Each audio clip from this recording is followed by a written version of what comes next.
اللہ رب العالمین نے قرآن مجید کے اندر اس بات کا ذکر فرمایا ہے کہ جو ظالم ہوتا ہے اللہ ظالموں کو کبھی بھی سیدھے راستے کی توفیق نہیں دیتا ہے. سن لیجیے، اللہ ان کی عقل کو چھین لیتا ہے.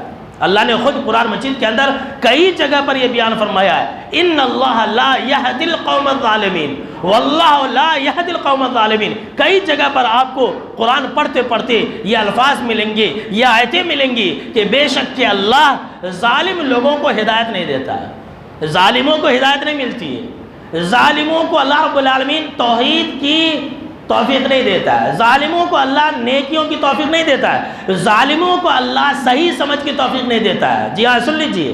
اب جو ہے فرعون ہی کی مثال لے لیجئے. اس کی جو بیوی تھی سیدہ آسیہ، ایمان لے آئی، جنت میں گئی، لیکن یہ ظالم تھا، اللہ نے اسے ہدایت نہیں دیا.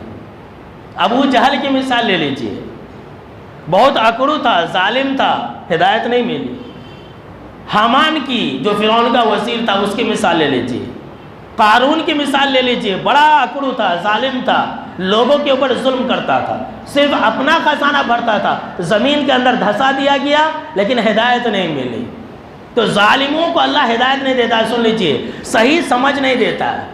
اگر صحیح سمجھ ہوتی تو انسان ظلم نہیں کرتا. جب کوئی انسان کسی انسان کے اوپر ظلم کرتا ہے تو آپ یقین مانیے کہ ایسے انسان کی عقلوں پر اللہ نے پردہ ڈال دیا ہے.